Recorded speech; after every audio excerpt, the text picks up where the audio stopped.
اب ہم بات کر رہے ہیں خواجہ سراؤں کی بابت اور ان کے رائٹس کی بابت. ببلیکل رائٹس ان کے کیا ہیں؟ جو تو خواجہ سرا بائی برتھ پیدا ہوئے ہیں، ماں کے پیٹ سے خواجہ پیدا ہوئے ہیں، ماں کے پیٹ سے یونیخ پیدا ہوئے ہیں، ماں کے پیٹ سے جو ہے وہ ہجڑے اور خسرے پیدا ہوئے ہیں. بائبل مقدس انہیں مقام بہت بلند دیتی ہے، بہت اتم درجہ بائبل مقدس کے اندر ان کا ہے. اور وہ درجہ ہے کیا؟ آئیے ذرا بائبل مقدس کا مطالعہ کرتے ہیں. تین قسم کے خواجے، تین قسم کے یونیخ، تین قسم کے ہجڑے خسرے کا بائبل میں خدا یسوع مسیح نے تذکرہ کیا. اور اب جسے میں انجیل کہتا ہوں، میں ہمیشہ یسایہ نبی کی کتاب کو یسایہ کی انجیل کہتا ہوں اور پرانے عہد نامہ کی انجیل کہتا ہوں. چلیے پرانے عہد نامہ کی انجیل کا مطالعہ کرتے ہیں. پرانے عہد نامہ کی انجیل ایزایا، دا بک آف ایزایا چیپٹر 56 فرسٹ ورس سے میں آپ کے لیے پڑھنے جا رہا ہوں. اور آج آپ کی سوچ کا رخ خدا بدلے گا اس حوالے کی وجہ سے. خداوند یوں فرماتا ہے، عدل کو قائم رکھو اور صداقت کو عمل میں لاؤ، کیونکہ میری نجات نزدیک ہے اور میری صداقت ظاہر ہونے والی ہے. مبارک ہے وہ انسان جو اس پر عمل کرتا ہے اور وہ آدم ذات جو اس پر قائم رہتا ہے، جو سبت کو مانتا ہے اور اسے ناپاک نہیں کرتا اور اپنا ہاتھ ہر طرح کی بدی سے باز رکھتا ہے. بیگانہ کا فرزند خداوند سے مل گیا اور ہرگز نہ کہے خداوند نے مجھے اپنے لوگوں سے جدا کرے گا.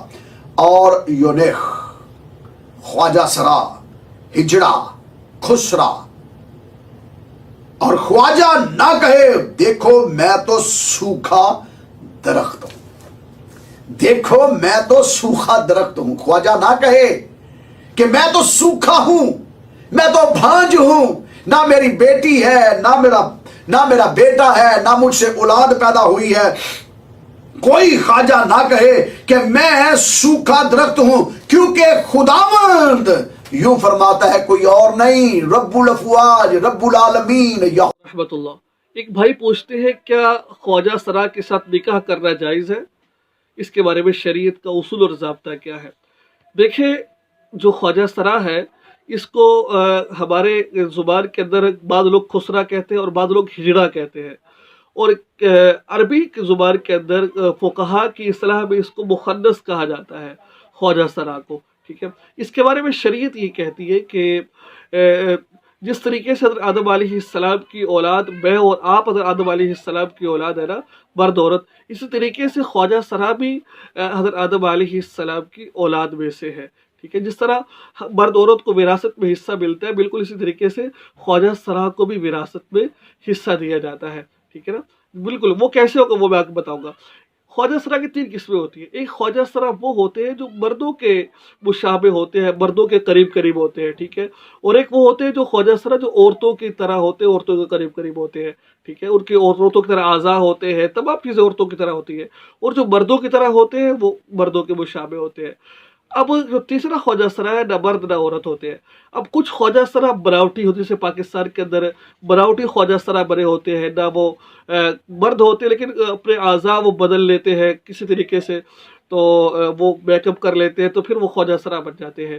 ان لوگوں کے بارے میں تو رسول اللہ صلی اللہ علیہ وسلم نے ارشاد فرمایا، لعن اللہ المتشبہین من النساء، یعنی کہ جو لوگ عورتوں کی مشابہت اختیار کرتے ہیں ان پر اللہ کے نبی کی لعنت ہے ان کے اوپر.